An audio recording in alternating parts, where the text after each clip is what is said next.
चलिए आज हम आपको एक कहानी सुनाते हैं। एक्चुअली इंसान की रियलिटी उसके अंदर ही होती है। बाहर पता नहीं वो किसको ढूंढता है। मज़हब का मुझे तो पता नहीं है। बहरहाल एक कहानी आपको सुनाते हैं।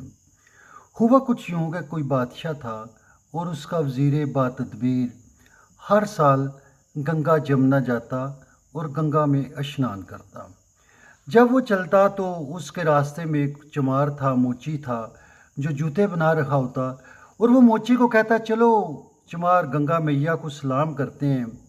तो उसने कहा कि गंगा मैया को मेरा सलाम दे दीजिए, मैं तो यहाँ अपना काम कर रखा हूँ।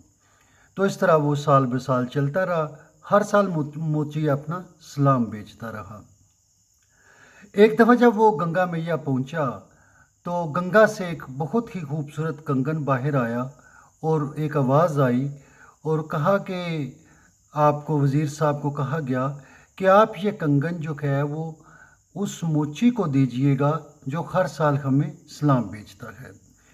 तो अब वज़ीर ने वो कंगन ले लिया। कंगन लिया और वापस आया। बादशाह के जब दरबार में पहुंचा तो उसकी नीयत बदल गई। उसने कहा, इस चमार ने मुझे क्या देना है?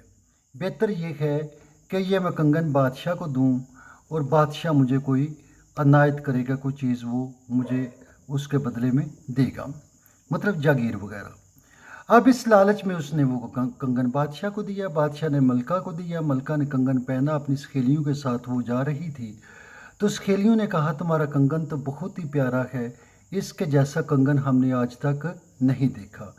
क्या ही बेहतर होता ये दो होते, दोनों हाथों पे चांद की तरह ये चमक रहे होते। तो अब मलका ने बादशाह सलामत से बोला कि बादशाह सलामत एक और कंगन ला दे। अब बादशाह ने वज़ीर को कहा। अब वज़ीर वो कंगन कहाँ से लाए? उसने कहा, बादशाह सलामत वो नहीं मिलने वाला। जब उसने इनकार किया तो बादशाह ने कहा, तुम्हारा कहानी बच्चा पीट दूंगा। इससे मतलब ये कि तुम्हारा बाल बच्चा और तुम सबको मैं तहतीक कर दूंगा अगर तुमने कंगन पेश ना किया। अब उसने वज़ीर को कुछ मोहलत दे दी। वज़ीर जो है वो क्या करता, उसे तो गंगा से क्या अब कंगन मिलने की उम्मीद थी।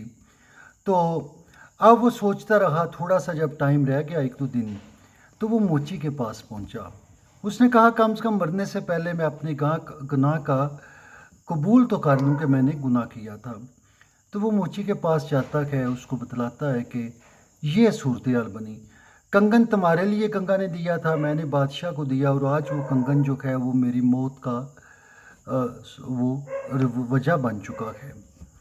तो अब मैं जा रखा हूँ इस दुनिया से। मैंने कहा तुम्हारे सामने अपने गुनाह का वो गुनाह को कबूल कर लूँ। तो मोची जो था, वो उसकी सिल होती है, पत्थर की एक सिल जो वहाँ पड़ी होती है मोची के पास, जिस पे वो अपने औजार वगैरह तेज़ करता रहता है। तो मोची ने उसे कहा कि वज़ीर बातदबीर इस तरह सिल को हटाइए। उसने जब सिल को हटाया तो वहाँ उसने मंजर ही कुछ और देखा। वहाँ देखा तो गंगा मैया उसी तरह बह रही है, उसी तरह वो उसके अंदर हज़ारों लाखों कंगन तैर रहे हैं।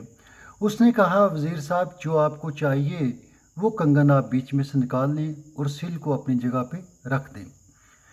तो ऐसे ही हुआ। उसने अपनी वो ज़रूरत का कंगन निकाला और सिल को अपनी जगह रख दिया। तो वज़ीर कहने लगा, ये क्या वजह है, ये क्या माजरा है? तो मोची ने उसे बतलाया, वज़ीर साहब आपकी गंगा मैया आपके पाँव के नीचे ही होती है। आप बाहर उसको ऐसे ही तलाश कर रहे थे, वो तो हकीकत में आपके अंदर होती है, आपकी नीयत से होती है, आपके अमाल से होती है, आपकी सच्चाई से होती है। गंगा मैया अगर आप बाहर तलाश करते हैं तो आपकी मर्ज़ी, होती ही आपके पाँव के नीचे ही है। बहरहाल उसका काम बन गया, बादशाह खुश हो गया और उसके बाद जो है उसकी वो खलासी हो गई। तो बात यही है, गंगा मैया आपके पाँव के नीचे है अगर आप उसको तलाश करते हैं। काबे गया गल मुकदी नहीं जे दिलों ना मुकाइए। Thank you, have good time.